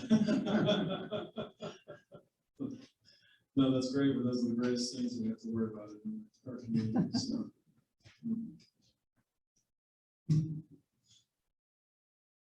All right, so other questions? We'll go to the fire department report. There was no direct fire department report in your packets, though I will note I have been working with Butch Staley, who attends all of our meetings. We're trying to work on a program together for firefighter recognition for years of service. So he has sent me over a few that have reached significant milestones, and I think we want to do something similar. We've talked previously. We recognize staff here, so just recognizing the years of service that the local volunteer firefighters have given to our community. I know council is interested in doing that, so that is something that we are working on, and he's getting me over more and more timelines of when people reach those milestones so we can honor them.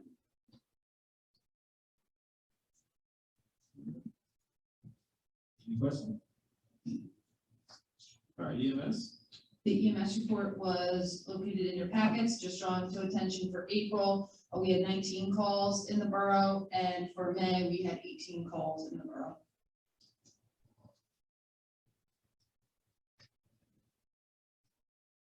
All right, if there are no questions, we'll go on to public works. Mr. Steve. So Maplewood, pretty low-key month for the month of May. Nothing really big happened. A lot of standard maintenance with cutting grass, maintaining parks, getting flower beds, mulch, to kind of, beautifying the town. We did finish up putting the electric services into all of Edinburgh Square, so all 4 units now are energized and metered by Hatfield Borough. And that was really about it. Yeah, like I said, pretty low key. This month's gonna be a little different. You'll wait another month to see that one.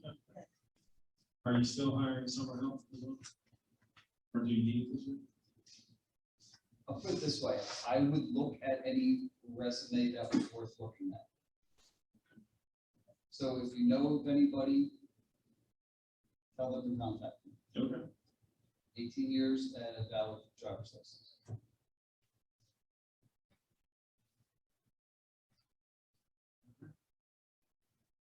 Engineer report?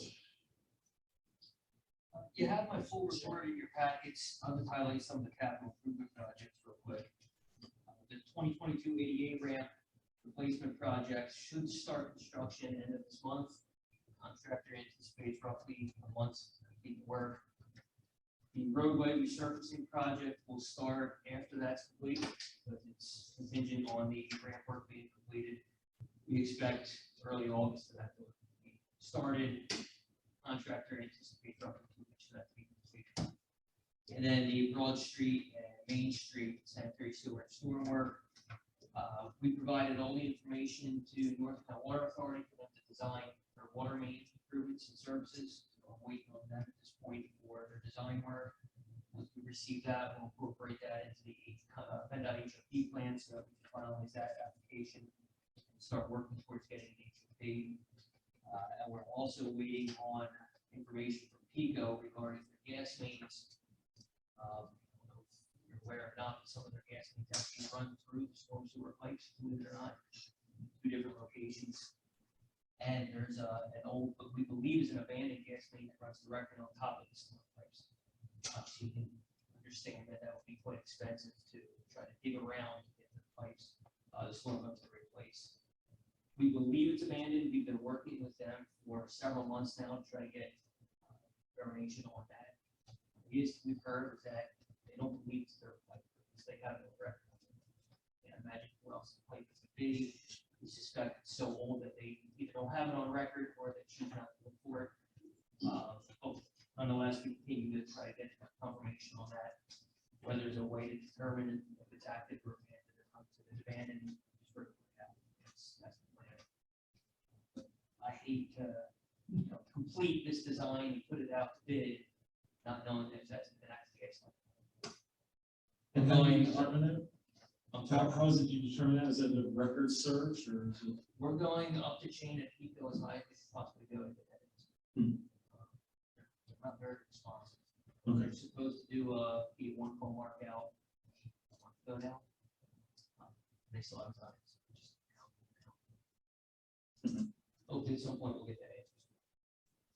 And why would you run a gas line through the water? What would be the thought process there? Is that just some super old design, or is that something that's actually intentional? I have to leave actually that ran into a pipe, they said go through it.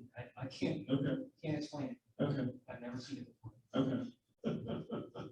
So it's intentional, but it's bad engineering, right? So, Bad engineer, bad construction. yeah, okay. Okay. That's all I have on this questions. Any questions for Jack? Zoning officer, building code, property maintenance report. So Bob Howe's report was in your packets. I just want to highlight violations that were sent that are not included in his report, just so you know. We are addressing significant high grass in the community. These, as he noted, high grass violations are increasing. I know he has some out for Maple, some out for Broad, some out for West Vine, some out for South Main. So we continue to address that. We've even taken it to the step where Public Works has jumped on board to that. And if they're out and they notice something, they create a log. Steve is working with Bob to keep that log updated. We know where people are calling, and we're trying our best. And I will also note that I did extend Bob's hours in the borough office. So through the summer, Bob will be in the borough office from 8 a.m. to 4 p.m. on Tuesdays, and then 8 a.m. to noon on Thursdays. So we extended another 4 hours just to keep up with the department and keep up with the permits that are coming in, and also the violations and complaints that we've been receiving. So we can stay a little bit more on top of that. I told Bob we will evaluate it at the end of summer to see if we need to continue those hours, or if we can cut back to what the 8 hours a week that we used to contract them for.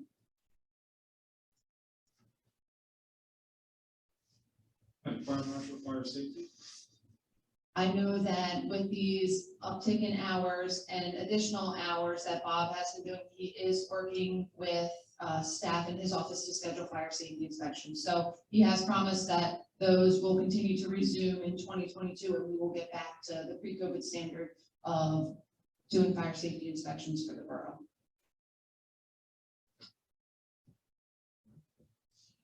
Last but not least, pool advisory. Pool advisory report was included in your packets. I wanted to highlight that this was prior to the season, and they did do some significant facility updates that they listed. And I did hear that numbers are up, closer more around to the pre-COVID numbers. So people are getting out and they are going back to the pool and they're enjoying the aquatic center. Any questions on that report or any of the other reports? All right, then we'll go to number 9, management report. I'll just want to highlight some brief instances in my report. So under land use and development updates, some of these were also included in the engineering report. 200 North Main Street previously known as the Biblical Seminary. They submitted a sketch plan. They have a zoning hearing board scheduled for Hatfield Borough on July 13th, but they have a zoning hearing board scheduled for Hatfield Township tomorrow, June 16th, at the Township Building at 7 p.m. 28 North Market Street is under professional review. They submitted a subdivision plan, basically looking to divide that parcel into two. So that was accepted at the Planning Commission meeting on June 6th, and our consultants have that, and it is under review. And we received a sketch plan that was submitted for 23 North Main Street. The sketch plan that was submitted was a proposed 16-unit apartment complex located in the parcel of 23 North Main and also the parcel out back. They have an agreement of sale for both properties. He had met with our consultants, and there was some issues that came up dealing with zoning. If you want to put multifamily there, it has to be commercial on the bottom. There's conversations with the solicitor and the engineer, and we gave that developer a direction of where they can go by the zoning that's allowed in the core commercial district, because that parcel is divided partially in the core commercial and partially in the R1. So that developer has a little bit of work to do to comply with that zoning district, to what they can put there. And he is looking to come back in with a submitted plan, I would say later this summer or early fall. He has some work to do on that. I'll move down to my items of interest. Wanted to draw your attention that we received the 2018 to 2021 pension compliance audit for the defined benefit and defined contribution plans for Hatfield Borough. You can view those copies here at the borough office, the full reports. And we are in compliance with all state laws, regulations, ordinances, administrative procedures, and policies. And according to this report, the borough defined benefit plan is 93% funded. That is, I would say, a round of applause to Hatfield Borough for that, for our pension plan to be 93% funded. That's great, and I was happy to see that in the report. Since we've had some vandalism, as the lieutenant mentioned in her report, they are doing an uptick at Centennial Park for juveniles. We've seen some vandalism in Centennial Park and also in the Chestnut Street Bridge. Public Works did a really nice job at Centennial Park to kind of cut down the trees along the waterway, just so the police can see a better view from the parking lot down below up to the gazebo up top. We have been working with R&R Data on our camera system because it seems to be going in and out, and every time graffiti shows up at the park, the camera system wasn't working. So I don't know if that's a coincidence or not, but we are working with them to make sure that the cameras are up to date and catching things that are happening at the park. And it was just brought to our attention that the Chestnut Street Bridge the other day also had significant graffiti on it that Public Works has gone out and is working to take care of. So we do know this is going on, and we are aware of it, and as Lieutenant said, the police are aware as well. As some of you have noticed, the Main and Vine Street traffic signal has been kind of quirky the past several weeks, flashing on and off, and Public Works Director can chime in at any time to correct me if I'm wrong, but I believe they found that the junction box in the side of the road on the sidewalk was being ran over by trucks, and the wire in that junction box was smashed, which was causing the traffic light to go on backup battery, which only lasts for 24 hours, which we would have no notification it went on backup battery, and then the backup battery would run out, and then we would be without traffic signals. So I believe the Public Works Director is working with Armor & Son for a long-term solution. I don't know what pricing looks like for that, if we're gonna move the junction box back. I don't know what that will look like, but Steve is working with Armor & Sons to kind of come up with a long-term solution. Is that a good synopsis? That's exactly right. Okay. Yeah, they did a temporary fix for now, which is installing a new junction box that's not crushed. But the long-term solution would be to relocate the junction box away from the corner further, so trucks trying to navigate around that turn would not be running over.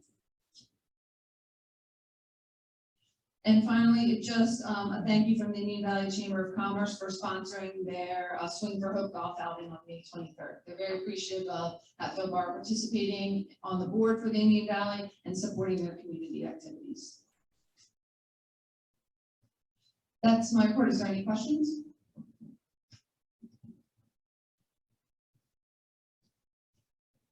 All right.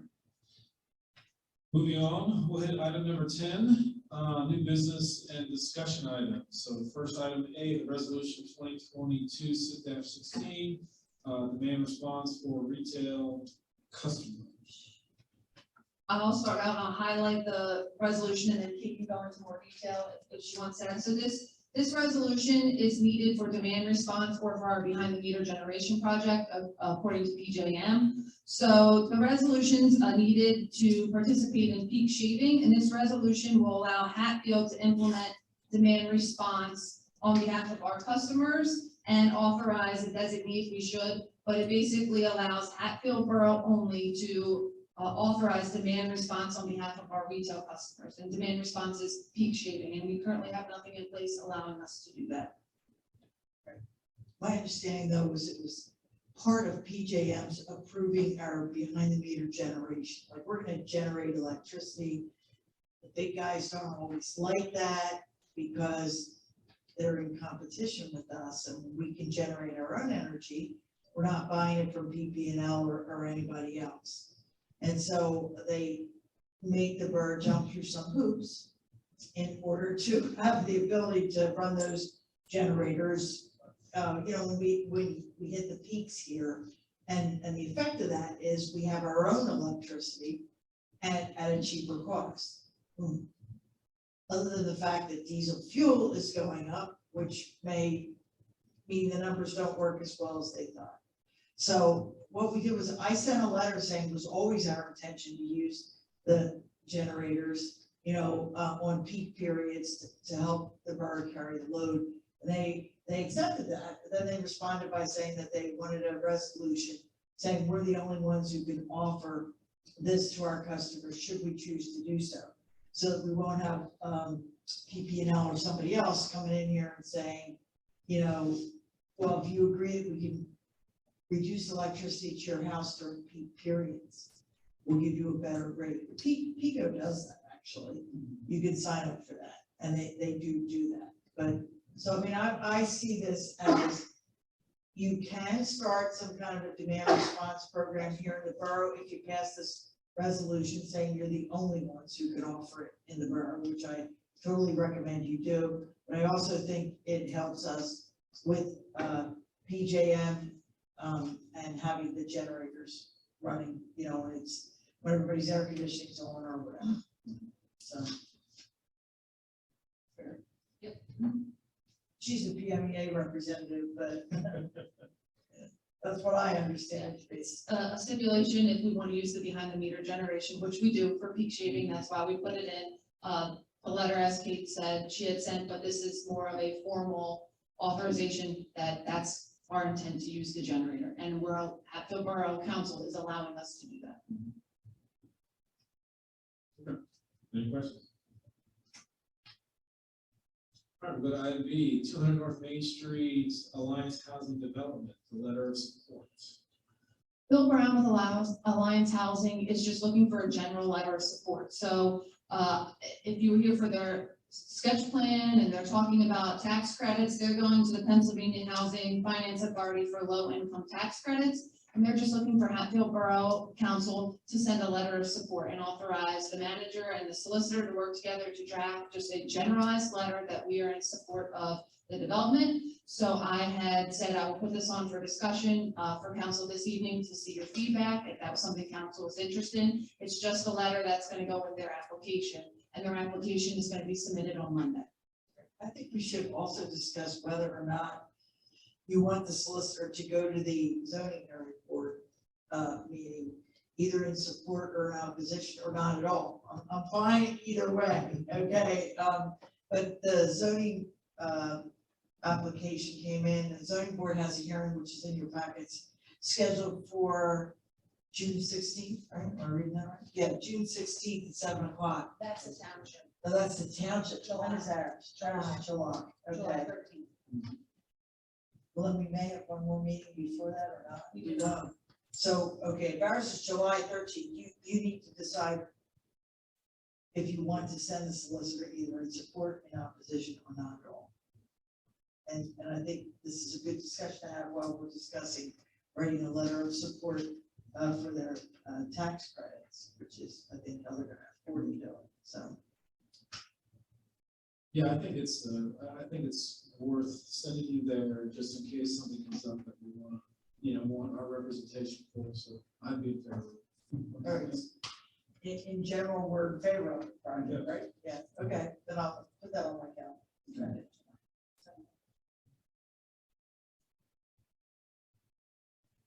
And do we need to change the wording of the motion for that as well? Yes, I would suggest that the motion be to send the solicitor to the zoning board to support the project and to represent the borough's interests. To make it general,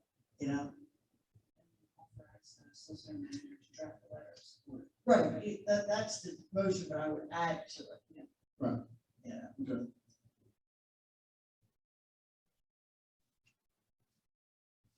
And I can use the letter of support when I go to the zoning board, actually, so. All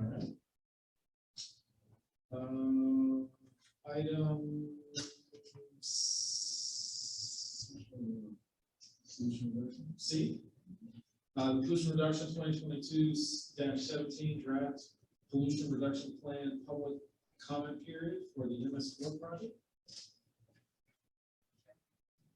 This resolution came about as part of the pollution reduction plan under the MS4 program. We have to document that we received no public comment regarding the pollution reduction plan, and that the pollution reduction plan is included, the financing for that is included in the annual MS4 budget in our general fund.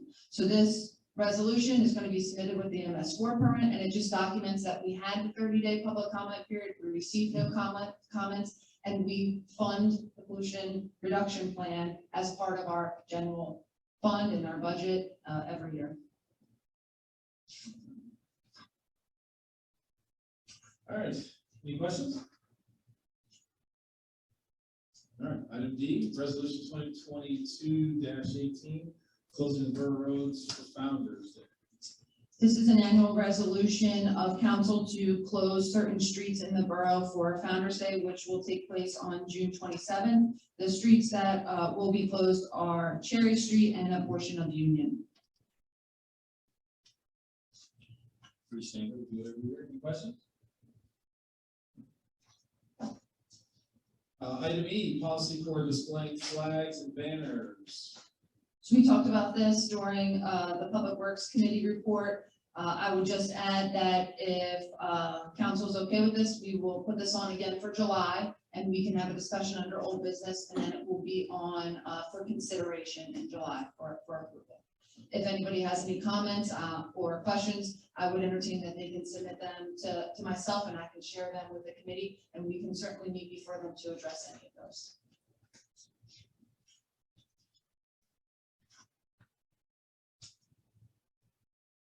So we put it on for next month. Yeah, July, at the July 20th meeting. Okay. You mean for action, right? Yep, yes. We go back to the MS4 plan. Has Borough Council seen that, Chad? I know that we talked about it during we had the town hall meeting. We did a whole thing for the pollutant reduction where Gus came and did the public comment, a public meeting for that. So it was definitely presented to the public. I don't know if a copy has been presented to this board. The reason I ask is that, we don't have that much development, but we have plenty of development these days. If there's anything in the plan that affects that, I know that we had spent a lot of time and money televising sewer laterals as part of the last pollution reduction plan. And I was just thinking we should, make sure Borough Council knows in case something comes up with one of these development plans, what we should look for. So we keep the stormwater angle, together with the land development. That's all. Yeah, land development is somewhat separate. It's included, but only with respect to us enforcing the ordinances. And if it requires an NPDES permit, then it's also enforced under the NPDES permit program. Is there anything we should be looking for, opportunities, anything? Only if there's an opportunity for a regional basin. Not a whole lot of things that we can do in the borough with the density that's here, to reduce, and the pollutant is sediment and nutrients. So DEP requires every municipality that drains stormwater to the Neshaminy Creek to reduce a certain volume of nutrients and sediment. Well, it's not a one size fits all. I mean, certainly, Hatfield Borough has much less opportunity for improvements than, say, a less dense or more rural municipality. So we're somewhat hamstrung with what we can do. And there's only certain things they allow credits for. For example, Public Works does a great job of cleaning out inlets, but DEP doesn't allow credits for that to a certain extent. So we have to get creative. And then, like Kate mentioned, every new development that comes in, we review for compliance with the subdivision and land development ordinance and the stormwater. So if there's any opportunities, then obviously we. Right, okay, I was just thinking, the senior housing center, maybe if they overbuild the basins, if that's possible, that would help us, although most of the basins I think are in the township, so maybe we don't get credit, but that kind of stuff we could be looking for. Yeah. And then we could count it as credit, later when DEP checks. We've kicked around many ideas at this point. Okay, just a thought. Yeah, back to prolong this real quick. What we're looking to do now is the basin or septic. We're looking to dredge that out and create additional volume, because over time, the sediment gets in there and it reduces the volume of storage capacity in the basin. So what we're planning to do is have that dredged out and then potentially put in a weir system to hold more water back so that it reduces the volume of water going to the difference. That's what we're doing with existing infrastructure. That's what we do. I know it's that person. So at some point in the future, we'll see that. I don't know when. Okay. Next couple of years. Which would be great because my property's washing away, it really needs some work, so. So that's your sediment that's going. Yeah. Blame it on the president, all right? So, the president always is going for Exactly. everything. All right, so I think we're on item F, the PCAB conference summary. I submitted a summary of activities from the PSAB conference, and if you have any questions you may have regarding it.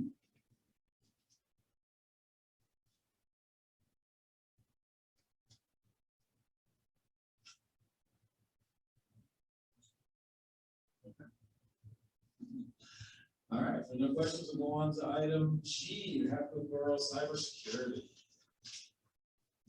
So in response to Larry submitting the overview of the PSAB conference, cybersecurity was discussed, and Larry asked me several questions regarding the borough's cybersecurity, what we have in place, what we're looking at for the future, and I told him I would address with council to just reassure you that Hatfield Borough is doing what we can to protect ourselves against cybersecurity.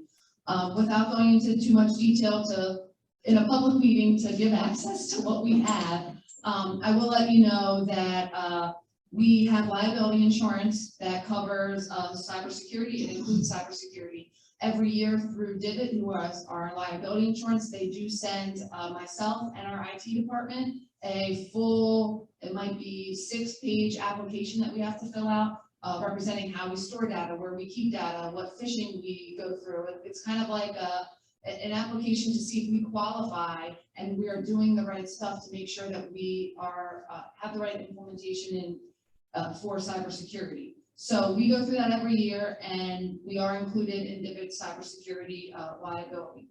Also daily, our IT or network concepts that we contract with monitor our system daily. They back up daily, and they send reports daily of if anything was suspicious, anything came across. Divot also has contracted with companies to do phishing expeditions on members' accounts. So they might send an email to see if we clicked on it, and if we did, then they send us a report, and it says, oh, you clicked on this, and it kind of works us about phishing. We actually also had training, it might have been last month, that myself and Katie conducted with Public Works and staff about email phishing, just to keep people up to date and let you know what to look for, what not to look like, what not to click on. So we're taking those steps. Also, in addition to that, last year I had reached out to AMP, who we partner with for electric, and they offer cybersecurity, kind of cybersecurity assessment.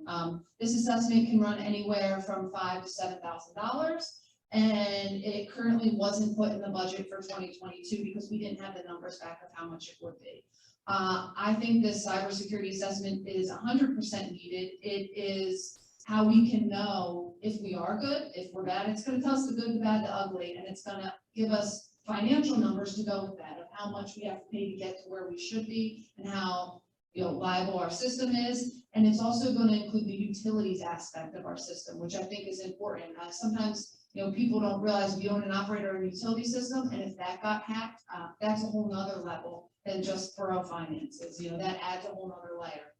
So I was actually had a call with AMP today and kind of just explain the situation of it wasn't budgeted, but it is needed, and can they come back and work with us? Can we get something? I told them some of the funds that we have available.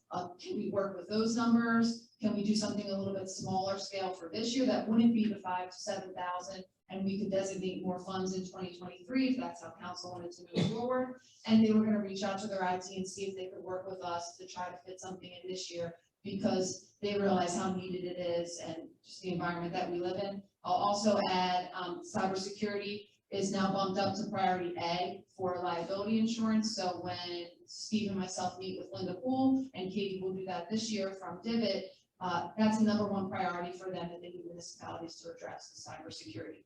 So I can confidently say we are doing a lot, but could we do a better job? Sure. I think everybody could, because you just don't know what's out there. But I go home every day thinking, the system's safe, but we could do things to improve it. And hopefully we can work something out with AMP and the finances, where maybe we can just get a little picture this year and maybe do a more in-depth study next year, but at least kind of have some numbers moving forward of how we can budget, to better protect our system. Can I just show the cost on behind the meter generation costs?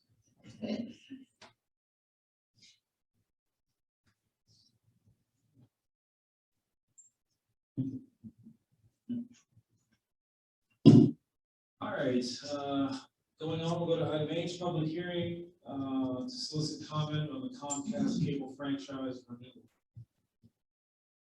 So as you know, we're going through the process with Comcast to renew our cable franchise. And we have to hold, as part of this process, we have to hold a public hearing to solicit comment regarding the franchise renewal. Comcast will provide us for that public hearing a list of talking points and stuff that is going to be part of that franchise renewal. And if the public at that time has any questions regarding the franchise renewal, it is their time to come to the hearing, to talk, to let us know, ask their questions. If we can answer them that evening, we will. Between the solicitor and I, as Comcast and Cohen Law Group, who we contracted with, will not be present at that hearing. Solicitor and I will try our best to answer the questions. If not, we'll take them back to Cohen Law and get those questions answered. And this is just part of the process moving forward. So on as an action item this evening, it is to advertise for July 20th at 7:30 p.m. a public hearing to solicit public comment for the Comcast cable franchise renewal.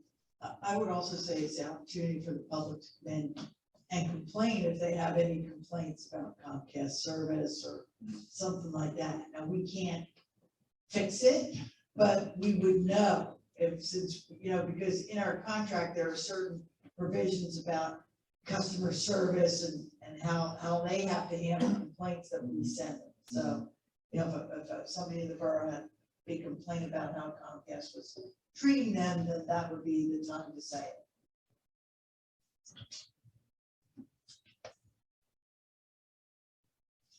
Any questions on any of the old or any of the new business discussion? All right. Well, item 11 we've already done, so we'll skip to item 12. We've already covered A and B with those motions, so we'll sit down. We'll start with item C. If we're ready to go to action. All right, item C, motion to consider resolution 2022-16, authorizing Hatfield Borough a loan to manage and offer demand response program for its Hatfield Borough electric customers. So moved. Second. All right, I got a motion from Council Stevens, second from Council Cresser. Any questions? All in favor? Aye. Opposed? There are none, so the motion passes. All right, item D, motion to consider authorizing the borough manager, let me rephrase that. So item D is, motion to consider sending our solicitor to the zoning and hearing board, to support, in support of the, the Alliance Housing, excuse me. And also to authorize the borough manager and the solicitor to provide that letter of support for the Alliance Housing and Development proposal at 200 North Main Street. So moved. Second. All right, I get a motion from Councilor Stevens, second from Councilor Gerard. Any questions? Was my wording clear enough? Yeah. All right, all in favor? Aye. Opposed? There were none, so the motion passes. All right, item D, motion to consider resolution 2022-17, addressing the draft pollution reduction plan, public comment period for the MS4 project. So moved. Second. All right, motion from Councilor Pressler, second from Councilor Fagan. Any questions? All in favor? Aye. Opposed? There are none, motion passes. All right, item F, consider, a motion to consider resolution 2022-18, closure of certain borough roads for the annual Founder's Day event. So moved. Second. All right, motion from Councilor Pressler, second from Councilor Gerard.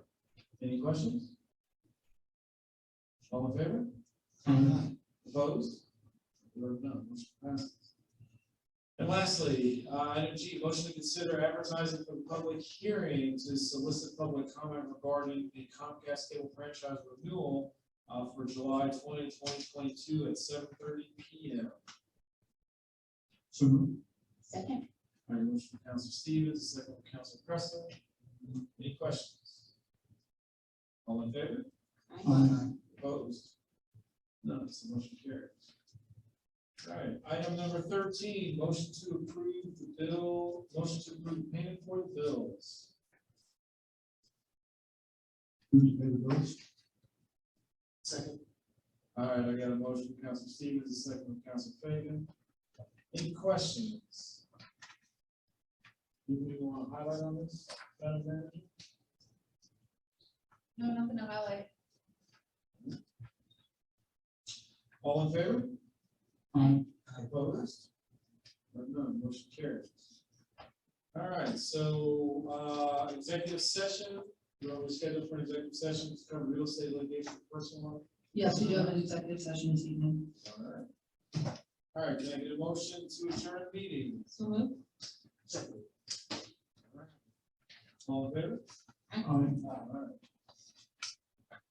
Meeting is adjourned.